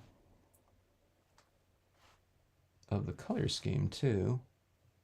I'll put a little greenish tinge in there like that. It's really subtle. I can barely see it right here. But there's these little glowing little orbs. See, that makes kind of a fun little, even that, like that little composition down there is kind of fun. But then, this is like another little area right here. And then we have the area right here. I think they're all working pretty well together.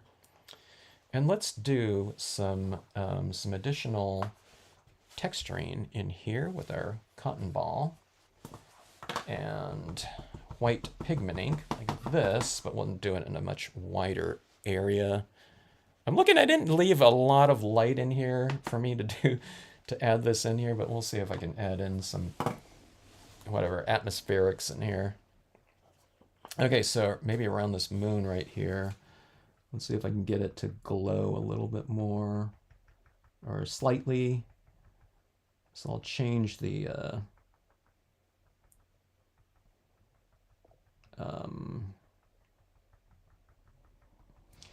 I'll change the texture of it slightly. But see right here it's sharp, and down here it's a little bit more diffused and lighter like that. See, it looks pretty good though, doesn't it? See, it's like a little bit of gray tone down here and a little bit more defined right up top. So it's a little bit, it's a textural change within there. So it makes that figure a little bit richer, okay?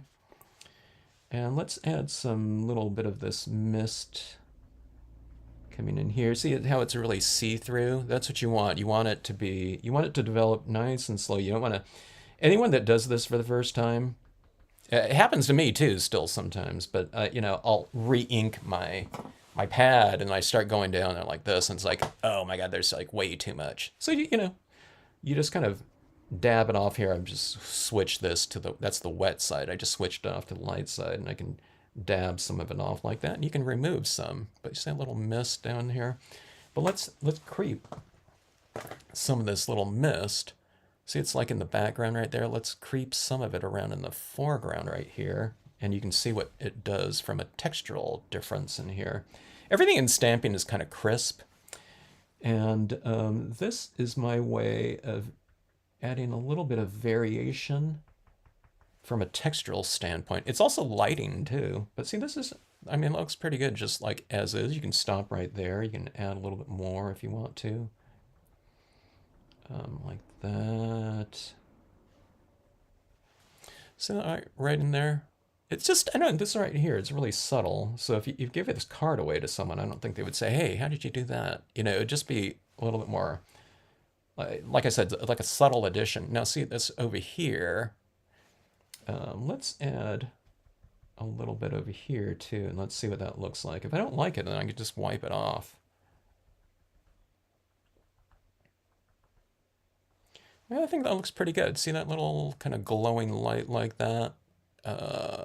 Deanna's really good at this. Every people log on to, you can check out Deanna's IG Instagram.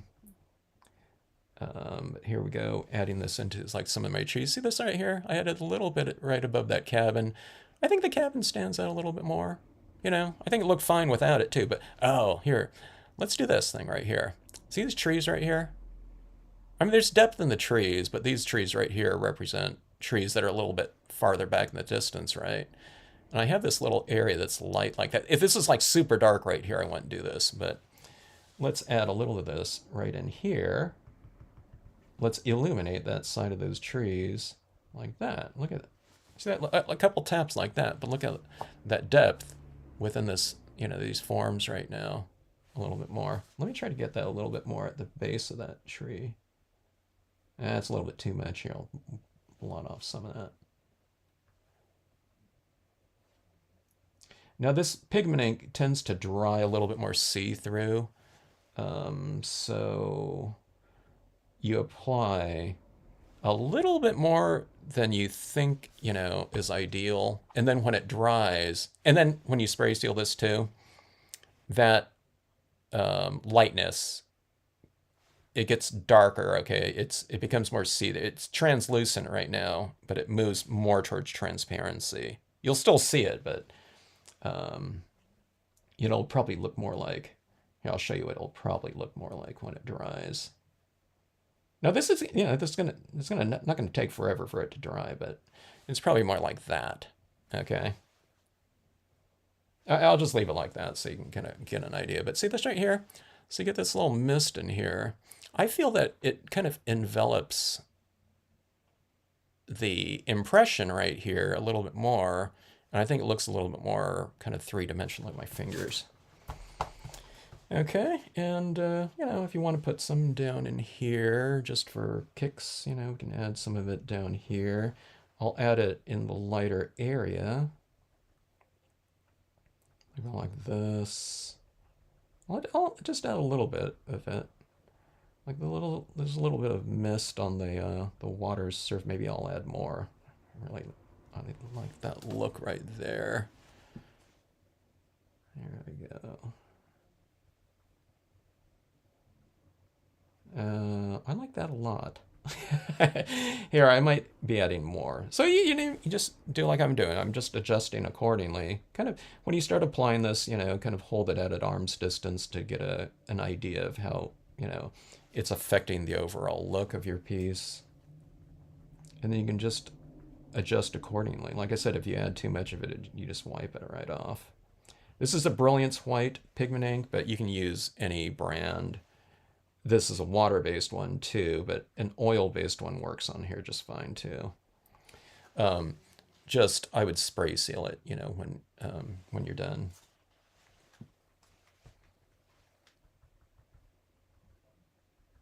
Okay, I'm putting her, I guess I'm applying a little bit more of this than I thought I might, because I think it looks pretty decent. I do go overboard with it sometimes, just like I do with the dots, because it's just kind of a fun thing to do, you know, and I like those textural kind of changes down here. See that little fog right around in there? So it's like nice and crisp imagery, but then you have a little bit of it diffused like that. And it's also lighting because it's white, okay, in there, so that. And let's do the same thing here. I'll make this one go fast here. I won't use so much, I won't go with so much variation. Let's just go into my white pen. This one's a little bit more dramatic with that gigantic moon in there. Let's see.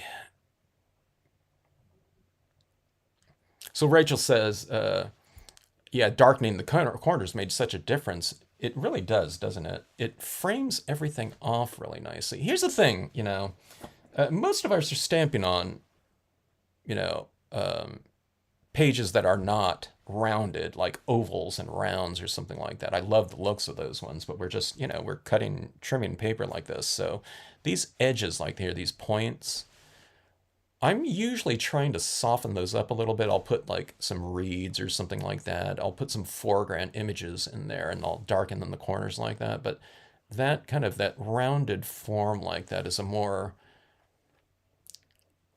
it's a more welcoming shape, than like these jagged edges like that. So I'm trying to de-emphasize the format of the card by doing that, but it also kind of frames things off a little bit more with a vignette and framing.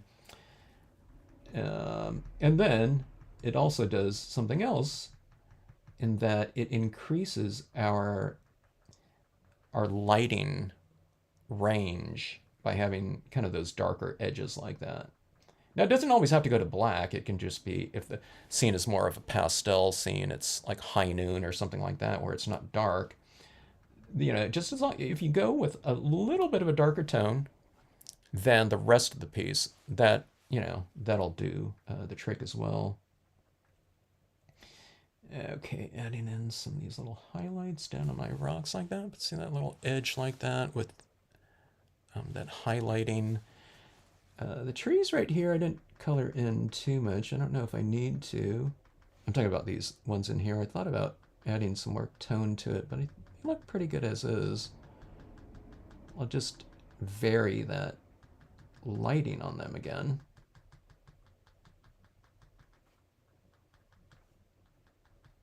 You might say, well, if you're adding the white highlight in there, then why did you color them to begin with? Well, I couldn't, work around like a tiny little 0.7 millimeter dot, where I want these little highlights to stand out when I was coloring. So you just go back in and just do it really easily after the fact, after the coloring process with a pen like this, okay? Okay, so now this one right here in these darker areas, probably a little bit of like a blue highlight like that would be better because it would be more of a subtle dot like that. But this looks okay, I guess. Okay.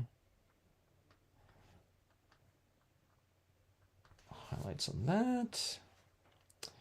And let's add a few little highlights down here on these foreground trees. And your specular light down here. So what I'm doing is I'm kind of tapering off some of these little streaks in here. So we have this light in here because I put dark streaks in this way, but I streaked it so that we have some lighter streaks, from the interior. So I'm just kind of adding in these little dots that kind of taper off from the center out, from the lit area out. Okay, so shading, it's the opposite. You're going darker to lighter like that. And this one we're going lighter to darker from the interior. Or you can just say dots are fun to add, like that. All right, so that is that. Let's try out some of our white pigment ink in here. Now you can do this, right?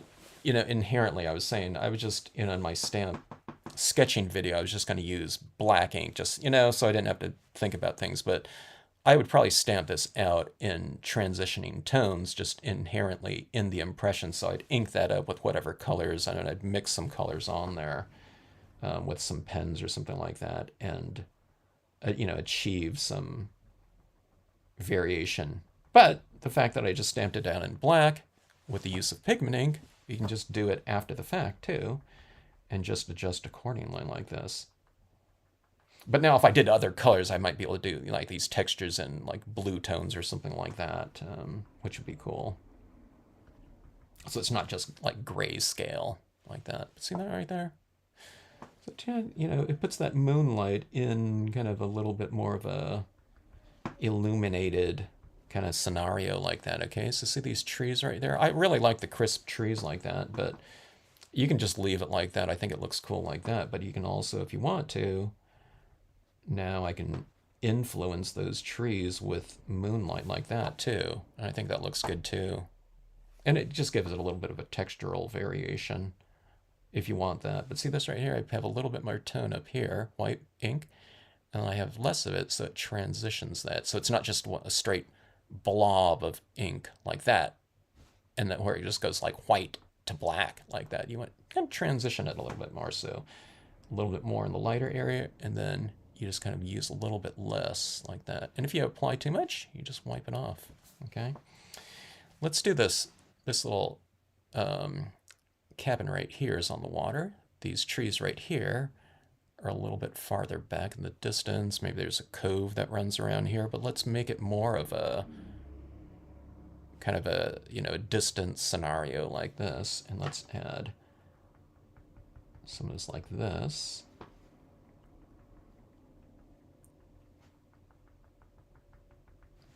Like that, see that right there? It's being kind of illuminated by that moonlight like that.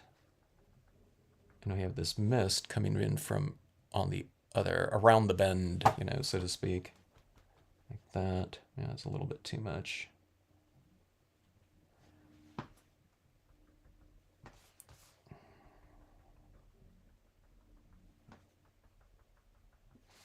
Like something like that. Okay. It kind of makes you want to go around that corner like that and see that moonlight. Okay, let's do some of this on the water right down in here.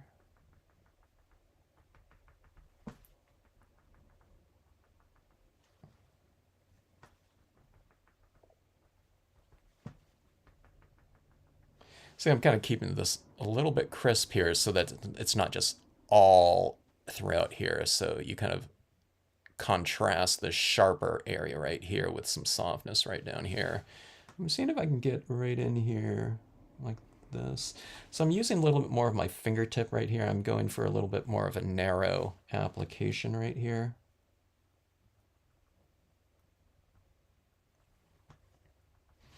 Yeah, I think that looks better, doesn't it? Okay, let's see this tree right here. Again, I think it looks fine as is, but if you want to put a little bit of light on it, you can just dab a little bit of that. And again, you can just see if you like it, and if you don't like it, then just, you know, wipe it off like that, okay? It gives you plenty of time for it to, you know, before it sets up and dries on there. See like that? Look at that illumination on that side of that. Doesn't it make that tree kind of glow a little bit more? And again, it's all through kind of the the amount of application on here. You just want to have a very light amount. So kind of the sensibility of it is, you know, you want to kind of, it's almost like you're applying like powder. That's what you want to think of it as, you know, as far as the process and amount of it that you're adding on there. But look at that glow now. Things like glowing. The lighting kind of glows a little bit more. Okay, now see this right up here, this dried. And it's drying darker, so I'm gonna have it glow a little bit more. So you just apply more accordingly, and you know, the more buildup you get on there, or that you establish, you know, the lighter it's going to be. Sometimes it's good that it dries darker though, you know, because it gives you, you know, adjustment time on there. You know, it's not so bold of an application of the ink, okay? Because it blends in, you know, the background a little bit more. The background influences what you see on there, okay? Now sometimes I get what I want. It's like, oh, I wish it would just stay like that, you know, so that's the other trade-off of that. It blends in with your background if you apply too much, you know. Which is always the case if it's going to be anything. It's not like, oh my gosh, I wish I applied more like that. Well, then you just apply more, but sometimes, you know, when you get what you want, it darkens a little bit. And it's like, wait, what happened to my little fog that was there that was super subtle, you know? Well, you just go and apply, another coat over the top of it. Sometimes you might have to go with a couple coats. Okay, now here's the funny thing. I think that this one's the semi-gloss cardstock. So I think what's happening is I think it's absorbing into the paper more than the glossy. See, like that little area right there with that fog. It still looks the same. It's closer to what it looked like when I applied it on here. Like right in here. Again, the glossy cardstock because it's coated more. So maybe this ink isn't penetrating as much or as fast on there. So on something like this, like I said, you might have to apply a little bit more or a lot more than you did. So it might depend on the surface that you're using. All right, so anyway, that is that with these two pieces right here. A little bit different looking than just the straight stamp sketch. Now, I applied a lot of tones to these ones. You don't have to apply that much, okay? I just wanted to really kind of, I don't know, play around with depth on these ones. And these ones are going to look a lot better, too, after I spray seal these, okay? This one's already kind of drying, dull looking, okay? But if I spray seal it, it'll look a little bit more, as far as the dye-based inks, how they looked when they were freshly applied and when they were wetter. Okay, it's probably still a little bit damp in the pulp of that page. And it'll unify those alcohol and water-based dye colors that were on there. And the pigment inks, too, that were used on there. The acrylic inks always, they're always blend in with your pieces just fine. I really like this area down here with all those like little koi fish there at night. I think that made for a fun piece. I like the water lilies right around in here. But here in the shadows right here, remember to kind of anchor down your boat or something like that with a little bit of shadow and shadow work underneath it, and it feels like it's sitting in the scene a little bit more. On this one right here, I did use a lot more of that white pigment ink than I thought I would. Maybe I used too much. I think it looks good though. But I really knocked down a lot of the intensity. Or maybe that was the glare on there. Okay, here's without the glare on there. Okay, I thought that tree. I was looking on my computer screen. Yeah, it looks a lot lighter when I have that glare of the glossy showing like that. So, okay, so this, yeah, not quite as light like that. All right. I look at my screen here, so sometimes when I'm doing these videos, so I have the right exposure for you guys. There we go. Here, let me get that glare off of there a little bit with these angles like that. Okay, that's a little bit more true to how these things look right here. So these will get matted off and whatever formatted into cards. I'll mount them on a couple pieces of paper, and that'll make them look a lot better too. Let's see.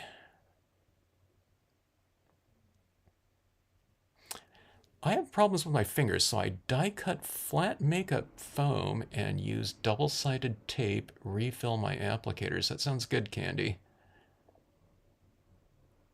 Die cut flat makeup.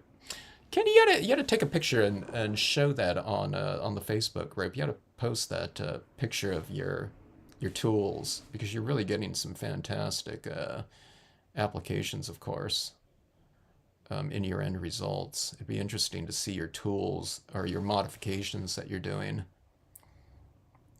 Are you going to make a moon and trees one?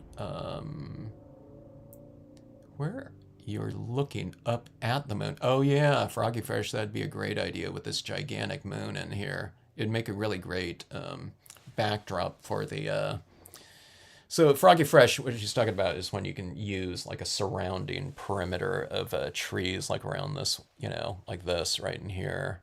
So yeah, so I plan to use that full moon on a lot of different scenarios, and I think that would be really cool. Yeah, that moon might be kind of interesting on the holographics too, even where the rest of the stuff might not be holographic. And I do have some printable vinyl glow-in-the-dark I don't know if it's sticker paper. It might be cardstock. I don't know how much I have of it or where it's at, but it was like super expensive. But I really wanted to try something out on there. But I think I might do. I want to make my own paper with that, but I thought I might utilize that paper for another scene. I've only done like one or two pieces on it, but the vinyl glow in the dark paper it really glows strong on there. I thought I'd be able to look up on Amazon glow in the dark paper, and I'd be able to find a bunch of different, sources for it, but they're not making as many different types of papers these days, I think. Even Kelly Paper, the managers over there, told me that, yeah, a lot of the really cool papers, they're just not making them anymore because there's less demand for it in the printing industry. Not as many things getting printed these days as before. So I think I might have to make my paper, but I don't know. I'll take a look and see if I'll take a look and see if there's any more of that printable vinyl glow in the dark cardstock anymore. But I want to see that. What I'm getting is I want to see this moon on various types of surfaces and used in scenes. I think it's going to be a nice whatever backdrop to really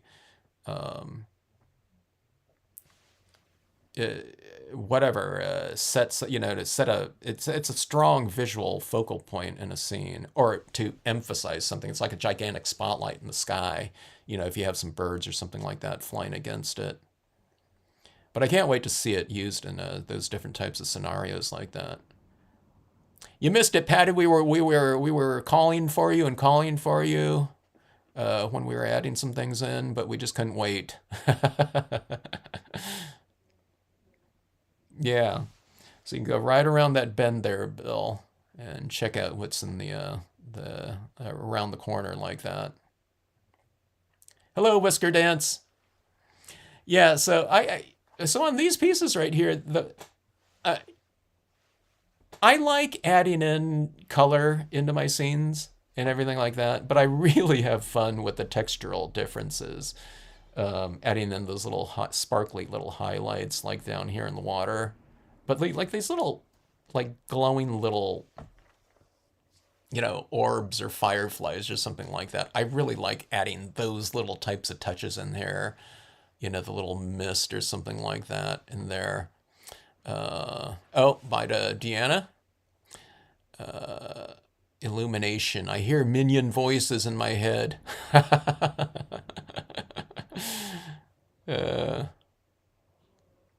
I probably won't be watching too many more Minion movies. So I didn't watch any like kids movies for a long time. Then when we had our son, that was like all we watched, for years and years and years. I wasn't watching the types of things that I, used to watch. And then before I knew it, my son was like beyond the kids movie thing. I was telling him in middle school, I said, we should go to one more kids movie all together, And he said, why? I said, yeah, because, we're not going to probably be doing that anymore, going forward. But, yeah, the Minions. I really like this area down here. In this area, I find that really rich. And see, the thing about when I'm looking at this little area down here, the water lilies stamp right. Where's my page like this? Those water lilies right here. It's interesting on these water lilies right here. I did it so you can color these, as I mentioned before, and then stamp them in green if you want to. So those black ones would be. But when I look at it like this in this nighttime type of scenario like that, what these darker ones look like to me in here,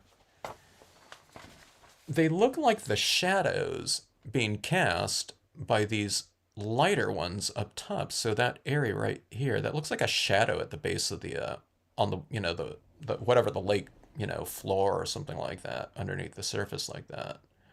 So it's giving these a little bit more dimension. In a daytime scene, it probably is not going to look like that, but I guess it could be.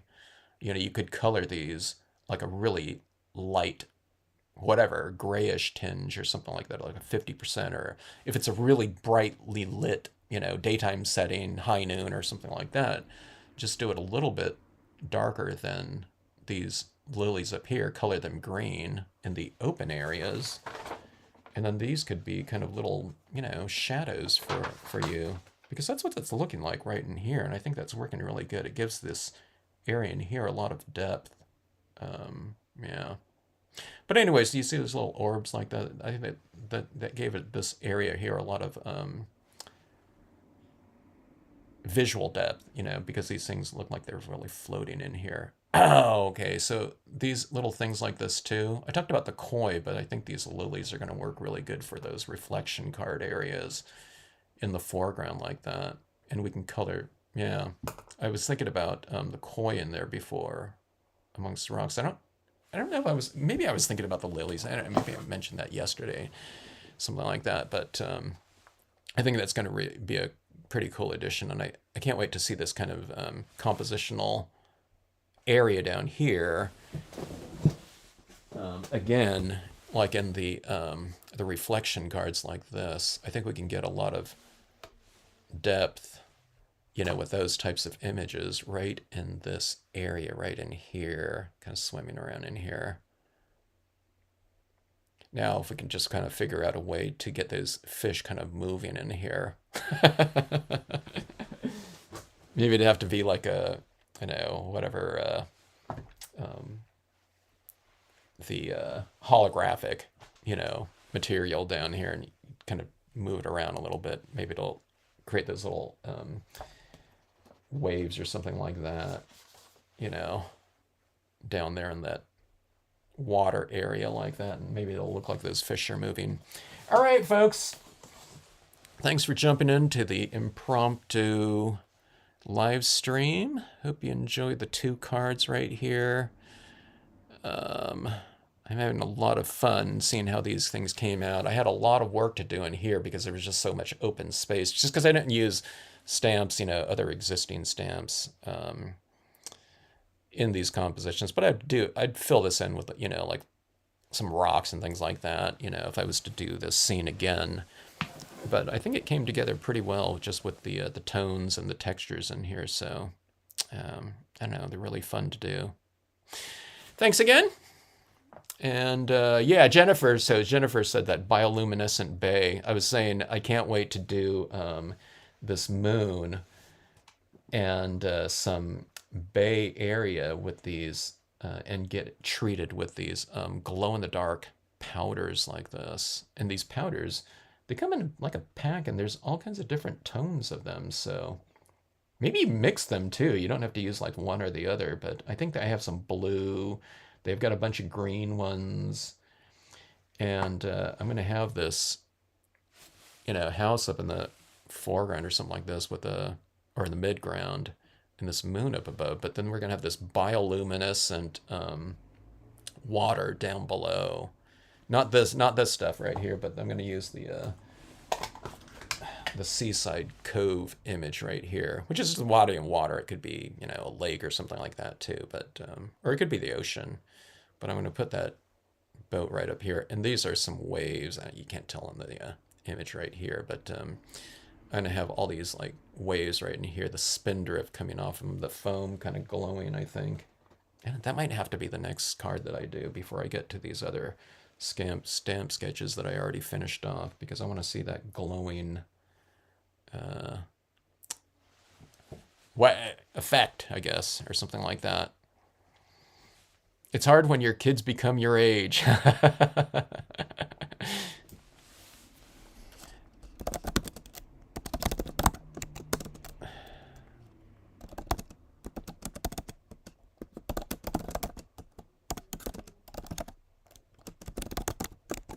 All right, hope to see you in the next live stream. Stay tuned for the glowing, whatever, the moonlight bioluminescence. All right, good night, everyone.